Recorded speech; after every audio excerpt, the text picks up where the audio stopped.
Que nous cachent ces Jeux olympiques? Des pays comme la France, les États-Unis, l'Allemagne, la Grande-Bretagne, le Brésil, la Suisse, pour ne citer que ceux-là, ces pays-là se battent et font la course aux médailles d'or. Alors, que nous cachent réellement ces Jeux olympiques? Les amis, on regarde cette vidéo attentivement jusqu'à la fin, on la partage, on la like et on donne notre point de vue en commentaire. Ces Jeux comme événement planétaire, le monde entier regarde vers la France, l'enjeu géopolitique aussi de cet événement. On en parle avec vous, Pascal Boniface. Bonjour à vous. Vous êtes le directeur et fondateur de l'IRIS, l'Institut de recherche internationale et stratégique, et l'auteur de cet ouvrage Géostratégiques, un monde de jeux, écrit avec Tommy. Pascal Boniface, ces Jeux olympiques, est-ce qu'on peut considérer qu'ils sont aussi le reflet des enjeux politiques de notre époque contemporaine? Oui, bien sûr, parce que les nations sont représentées et en fait, là, on le voit plusieurs fois. C'est un vrai succès pour la France parce que les plus beaux monuments de Paris sont montrés, l'ambiance est extraordinaire, donc c'est une très belle publicité pour la destination France. Et puis on voit tant avec la Russie, la Biélorussie d'un côté, avec Israël de l'autre, que les événements géopolitiques ne sont jamais loin. On peut également dire que la rivalité entre la Chine et les États-Unis passe également par ces Jeux et que chacun sera très attentif au nombre de médailles qu'il aura et de médailles d'or qu'il aura en fin de tournoi pour montrer la supériorité de sa nation, de son régime, dans le cas notamment du duel sino-américain. Alors est-ce qu'on peut aller jusqu'à considérer que le nombre de médailles détenues par une nation peut renverser le jeu et peut peut-être placer une nation ou l'autre en rapport de force, en dominateur?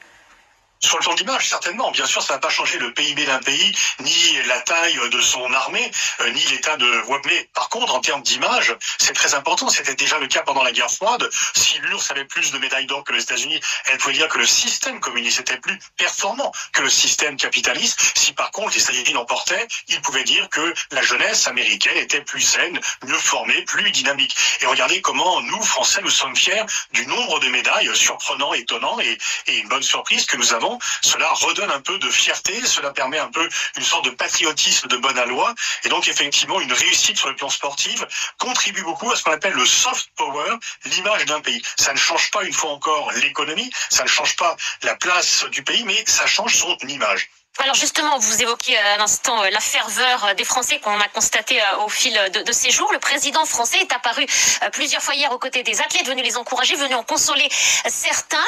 Quelle analyse vous faites de cette mise en avant aussi du président de la République dans tout le contexte et cette crise politique qu'on connaît en France ?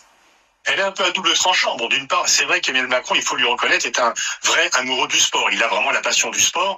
Il s'est beaucoup engagé sur les Jeux de 2024 et donc il vient féliciter les vainqueurs de médailles. Mais évidemment, on voit bien qu'il essaye à travers des figures très populaires, Teddy Riner, Léo Marchand, de récupérer un peu de leur popularité, comme s'il y avait une sorte de transfert de popularité, et donc il veut coller aux exploits de nos sportifs, un peu pour lui aussi bénéficier d'un surcroît d'image. Je pense que ceux qui sont partisans du président en seront satisfaits, ceux qui n'en sont pas partisans ne changeront pas d'avis en fonction du nombre de médailles que l'on obtiendra. Donc rien ne changera à passer la parenthèse des Jeux, si je vous suis bien.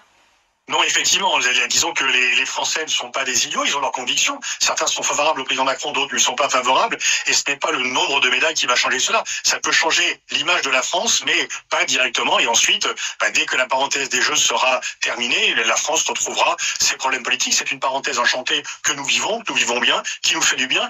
Mais une fois encore, aussi bien par rapport aux images comme celles que vous montrez en ce moment, qu'aussi bien par rapport aux images qui sont diffusées dans le monde entier, que par le nombre de médailles et la ferveur de la population française. Ce qui compte aussi, c'est que les étrangers qui viennent sont bien reçus par les Français. Ils apprécient les transports en commun qui marchent très bien, ils apprécient le travail des bénévoles, et donc c'est une très bonne publicité une fois encore, pour la destination France.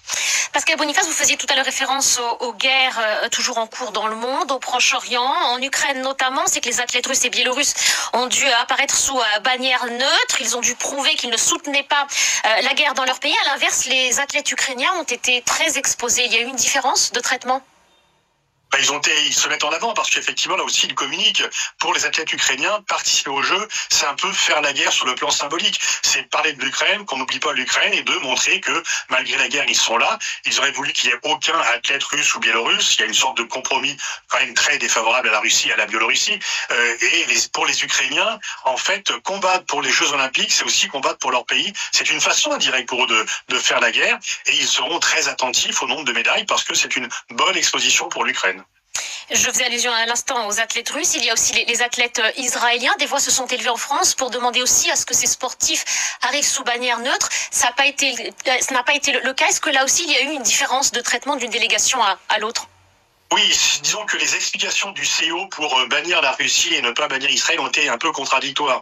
Il y a un problème de communication. Au départ, le CEO a dit on a exclu la Russie et la Biélorussie à cause de la guerre. Après, on dit non, c'est parce qu'ils ont annexé les entités ukrainiennes, mais c'est pas le cas de la Biélorussie. Et par ailleurs, on a demandé aux athlètes russes qui participent ne pas avoir participer, enfin ne pas avoir pris position en faveur de la guerre. Donc les critères qui ont servi pour la Russie ne sont pas les mêmes critères qui ont servi pour Israël, mais il est vrai aussi que l'Ukraine a été très militante pour exclure la Russie, alors que le comité national olympique palestinien ne s'est réveillé que 3 jours avant le début des Jeux pour demander l'exclusion d'Israël. C'était un peu tard. Il faudra voir si la guerre continue, comment les instances sportives vont juger par la suite la participation d'Israël.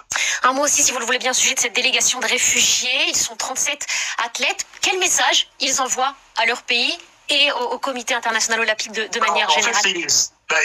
Justement, ça existe depuis les Jeux de Rio. Et c'est une très belle initiative du CEO. On critique souvent le CEO d'être insensible aux affaires politiques. Là, en fait, des athlètes qui sont bannis dans leur pays, qui ont dû fuir leur pays parce qu'ils sont des opposants au régime ou qu'ils ont fui la guerre, ne sont pas privés des Jeux. Et donc, ils peuvent participer dans cette équipe de réfugiés qui est extrêmement bien accueillie, c'est difficile pour eux de se préparer. Mais en fait, c'est une sorte quand même d'asile politique sportif. Vous êtes exilé, vous êtes banni de votre pays. Et bien sûr, si vous êtes opposant syrien, la Syrie ne va pas vous sélectionner pour les Jeux, mais vous pouvez quand même y participer grâce à cette équipe de réfugiés. Merci beaucoup, Pascal Boniface. Merci d'avoir pris le temps de répondre à nos questions. Restez scotchés pour ne pas rater d'autres informations sur l'actualité sportive.